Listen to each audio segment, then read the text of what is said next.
De onde vem a inspiração?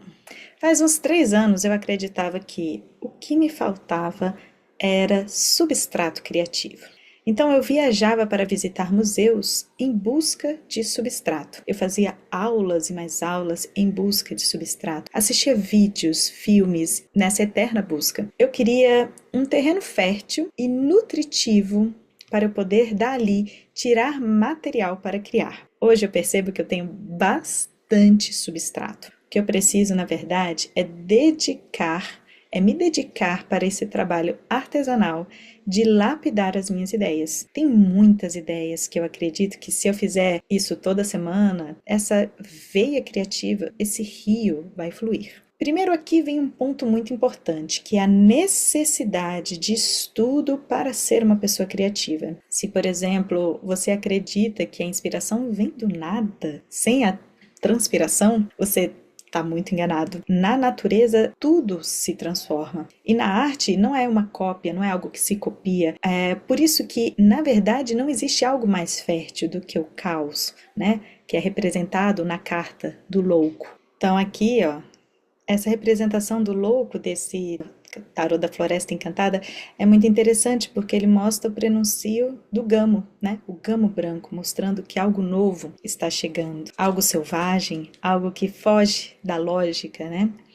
E falando, é muito interessante falar de criatividade e de substrato criativo no mundo em que as pessoas estão usando uma inteligência artificial para criar arte e criar cópias do que já foi feito, buscando fórmulas do que já foi bem sucedido, enquanto que no caos criativo, né, na carta do louco, existem ali infinitas possibilidades. E essas possibilidades talvez sejam muito além do que as combinações que um robô consegue prever. A mente humana talvez ela tenha uma capacidade que seja impossível de mapear, que é a inteligência emocional. E esse substrato que eu busco, esse substrato que para mim tem que ser cultivado, é um conceito que eu criei para ilustrar melhor o que é esse caos. Durante os meus anos de faculdade, eu sempre me encantei com a prática de mexer na terra. E a terra é algo escuro, quando ela tem matéria orgânica, né? Ela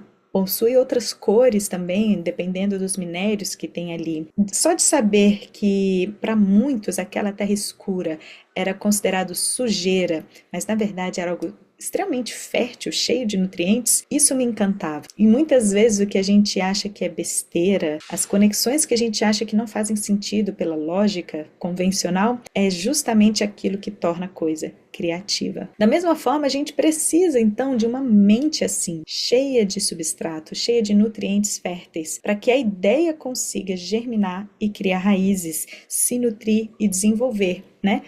Folhas, sementes, frutos que vão se dispersar quando a gente compartilha e tomar nova vida. Qual é o seu dom? No que você sente conforto em fazer, né? Ou no que você é bom?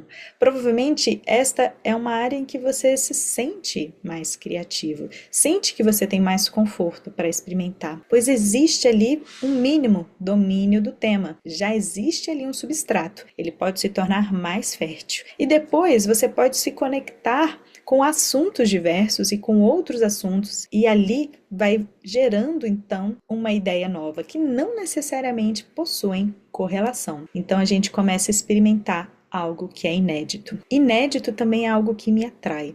Fazer mais do mesmo, ou porque tem recompensa financeira, ou porque tem reconhecimento, ou porque tem segurança naquilo, isso não me agrada muito, eu prefiro fazer algo inédito. E é isso mais uma coisa que a inteligência artificial não faz. Dificilmente ela vai fazer algo diferente do que já foi feito. Então, liberar a criatividade tem a ver com liberar não só a necessidade de reconhecimento, de conforto e segurança, mas também liberar as emoções. Sempre que a gente sente algo e a gente reprime essa emoção, isso vai contribuir para que a criatividade fique bloqueada, pois as emoções também são substratos para criar. Existem 5 emoções primárias, né, que vocês já devem ter ouvido falar e reconhecer por causa daquele filme, né, do Divertidamente, que é a alegria, o estado pensativo, a tristeza, o medo, a raiva. E existem também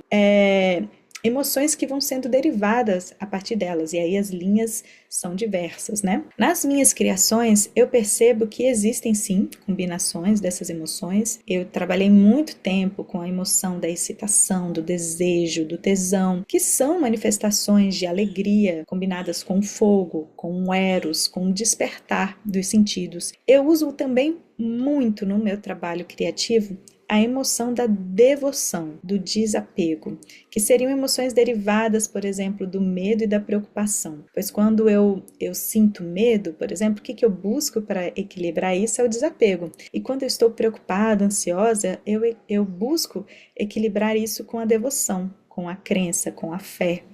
A fé de que tudo vai dar certo, independente do meu controle ou da minha ausência de controle, por exemplo.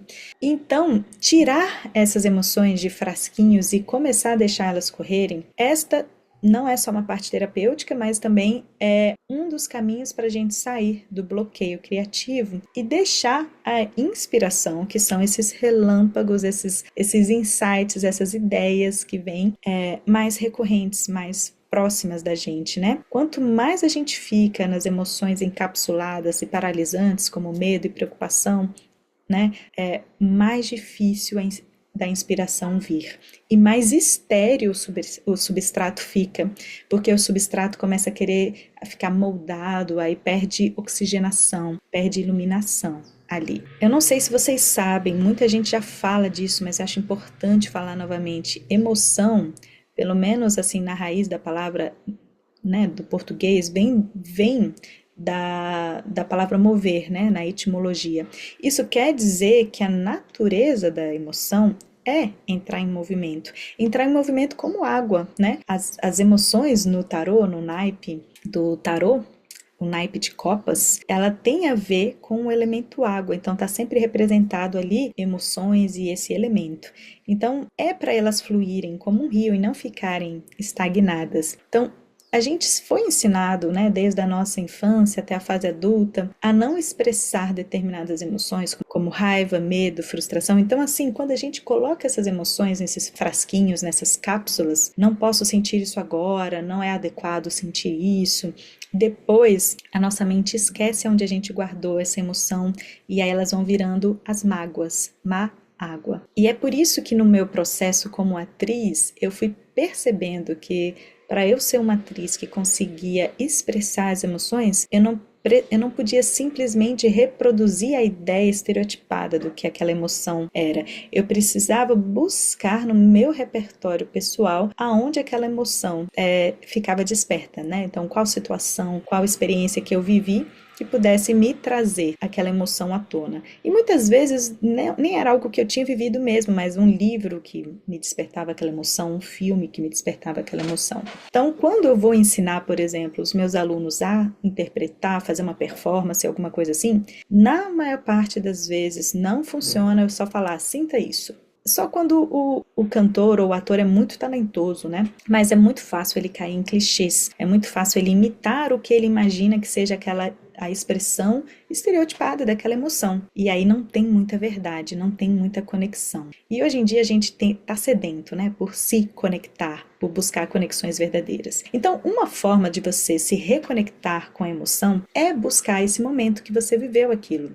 Então, você pode ter aquele caderninho, né? Que a minha professora chama de páginas matinais, onde a gente escreve o que está sentindo. E a gente escreve e descreve a emoção. E aí, depois, aquilo ali vira um mapa para você voltar, reler e sentir. E não é uma coisa de se torturar, é uma coisa de buscar realmente conhecer a emoção. Então, não é para você ler e sofrer novamente, é para você ler e deixar aquela emoção correr. O sofrimento, ele tem a ver com apego, né? E emoção com movimento tem a ver com desapego. Então, explique para você mesmo o que você está sentindo, como que essa emoção se apresenta para você, qual foi a causa, e vá se expressando através da música que evoca isso, por exemplo. Isso traz muitos aprendizados. A música, ela pode ser catártica, ou seja, ajudar a canalizar as emoções. E às vezes, quando ela está muito reprimida, essa catarse ela vem de uma forma bem abrupta mesmo. Mas tomando consciência das emoções que sentimos e expressamos elas através da música, a gente pode reaprender a sentir. Mais uma coisa que a inteligência artificial não vai nos ensinar. Não vai ensinar sobre inteligência emocional e nem sobre sentimento. Depois, quando vier um diretor, quando vier a necessidade de você expressar e de você explicar para alguém num diálogo essa emoção, o melhor caminho vai ser acessando ela e conseguindo expressar ela ou com palavras ou com arte. Durante o meu processo criativo, eu não tento controlar as minhas emoções, eu apenas deixo elas acontecerem. Apesar de eu ser uma pessoa muito mental, eu também sou muito emocional. Se eu tento domar esse cavalo, eu vou acabar entrando num lugar de descontrole, né? Acabar chorando. E isso numa performance, por exemplo, é muito mais difícil de você estar ali equilibrado. Muito difícil você cantar chorando, por exemplo. Eu já tive momentos em que isso fluiu muito bem, mas nem sempre é assim que acontece. O choro muitas vezes sobe a laringe, dá uma travada aqui, a voz não fica tão boa. Mas se eu uso um texto ou um pretexto, né? Como um pretexto para dizer o que eu estou sentindo, a emoção ela se realiza então através desse movimento e se assume junto com a voz. Aí isso é legal, isso flui. Isso funciona muito bem para mim. Então, criatividade e expressividade são quase como irmãs gêmeas, na minha opinião. Se você tiver receio de se expressar, porque a emoção não é bem vista, né? Com medo, apego, reconhecimento, controle, culpa, você vai bloquear a criatividade.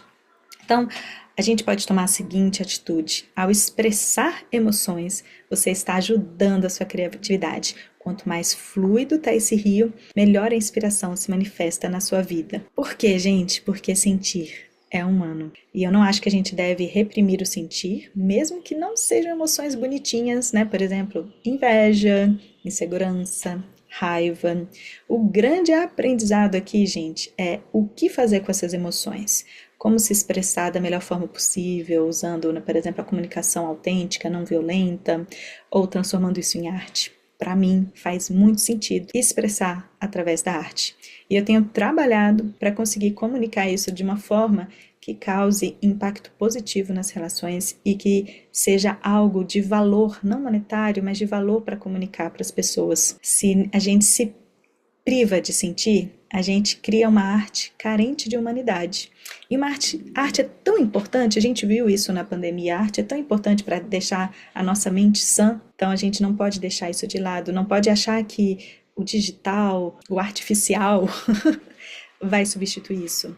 Essa conexão que faz com que a arte seja o vínculo que vincula eu com você, é o que nos deixa mais humanos. A falta de substrato criativo, a falta de conexão e bloqueio, tudo isso vai nos tornando seres humanos cada vez mais doentes, né?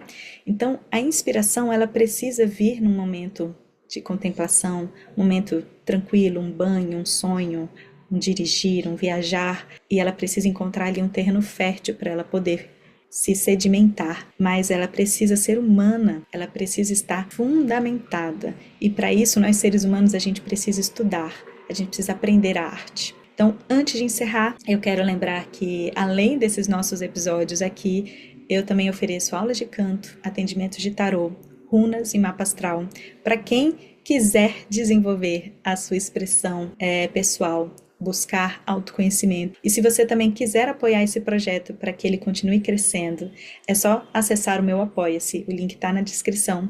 Muito obrigada pela sua presença, por ser um ouvinte, e até o próximo episódio.